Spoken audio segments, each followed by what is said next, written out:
And I think too, what I'd like to start with is a first question, kind of an overall question related to the purpose of the Senate and the role it plays in our government, how well it's accomplishing that.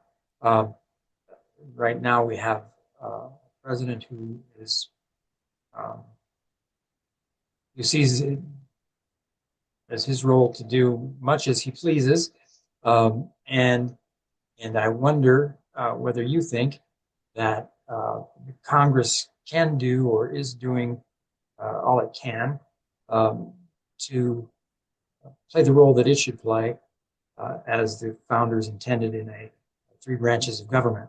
And if it is, great. Can you explain why? If it's not, I'd like to know what you think we ought to be doing differently, especially in the Senate. And Representative Kelly, if you could maybe start on that. I don't think Congress is doing all that it can. Right now, my colleagues actually are ceding their power to the president. Some of the things that he's doing, he's not coming back to us. There are loopholes that need to be closed in the Senate to keep the president more in check, but he's unprecedented, and he's being allowed to do that now. As the voting gets tighter, they only can lose one vote now.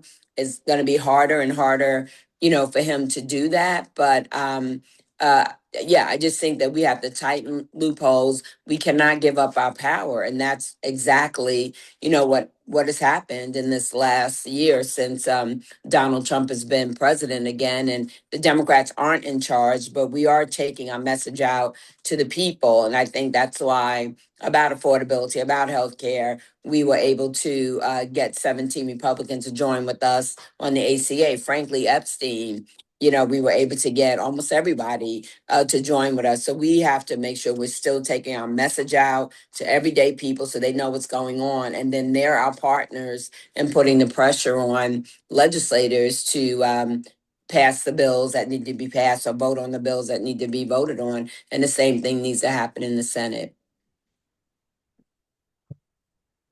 Just real quickly to help me understand, um,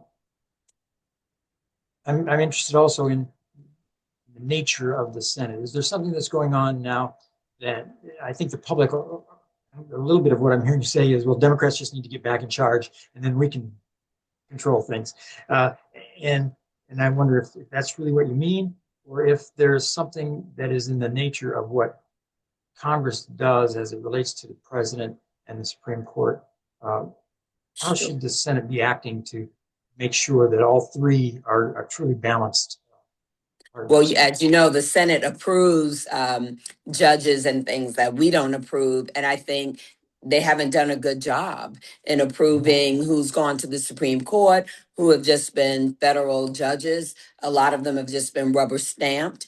And that has got to be different. I also think with the Supreme Court, there needs to be term limits. So the politics is not as big. I'm not going to say it's going to solve everything, but I think there should be term limits and they should be held to the same standards that we are as Congress folks. Now, of course, in the Senate, you need, for most things, not everything, you need 60 votes. And it's really tough because in the House, everything is majority rules. And in the Senate, it's not like that. And in some ways, that could bring people together. But also, since I've been in the House, I've been here almost 13 years, only been in the majority 4 of those years. I saw so much stuff that we sent to the Senate, John Lewis voting rights, George Floyd justice and policing, and different things like that that never got passed because even when we were in charge, we didn't have 60 votes. So that to me needs to be looked at also, even the blue slip piece where one person can hold up the agenda as far as judges. And that has really hurt when it comes to the diversity, of judges also. So yeah, the Senate has some different powers and there's things that need to be considered as far as, the 60 and the filibuster and the blue slip and the standards for the Supreme Court, especially. Okay, thank you. Um, Sean Brown, I wonder if you could talk about the role of the Senate. Yeah, so the role that our Senate is supposed to play is it's supposed to operate as a check and balance for each of the other two branches of government. So, as opposed to the Senate giving up their powers to the president, I think it's more so a situation where the Senate is refusing to exercise the powers that they actually have. Um, there's a lot of issues with the current political climate that I take issue with. Primarily the fact that most of our government leaders, their obligation is to party lines as opposed to the people. The obligation needs to be to the people first, not party lines. And I think that's where the um, that's where the issue lies with Congress actually being able to be effective and actually get things done. So, I mean, the president is going to be the president. That's the executive branch. But, Congress, the House of Reps and the Senate, that's the legislative branch. They can still make laws. They can still overrule judicial decisions and create laws that repeal those judicial decisions. The problem is they're just not doing it. Now, the reason why, as I said before, it's a situation where we have people in place that are obligated to party lines as opposed to being obligated to the people and the constituents that they represent. So I think once we get somebody in there that can actually, you know, kind of shake these people, so to speak, to let them know, hey, we actually have powers. I understand, Donald Trump is doing things that Donald Trump does, but we don't have to just sit back and let it happen. The Constitution actually gives you the ability to change things. You actually have the ability to stop him in what he's doing.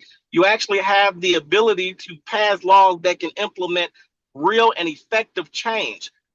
The problem why we're not doing that, in addition to our leaders operating along party lines as opposed to the people, is that our Washington politicians are just so disconnected from the everyday realities that everyday Illinoisans are going through.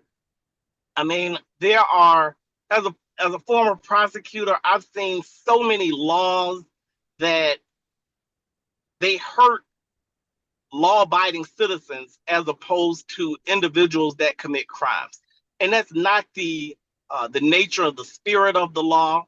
I've seen so many inconsistencies in federal court. I practice in federal court as well, in the Northern District of Illinois, as well as the Seventh Circuit Court of Appeals.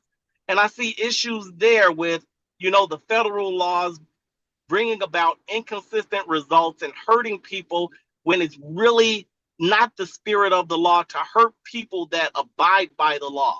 We're in a situation where we have people that are working hard, they're playing by the rules, they're trying to do the right thing, and they're still getting left behind.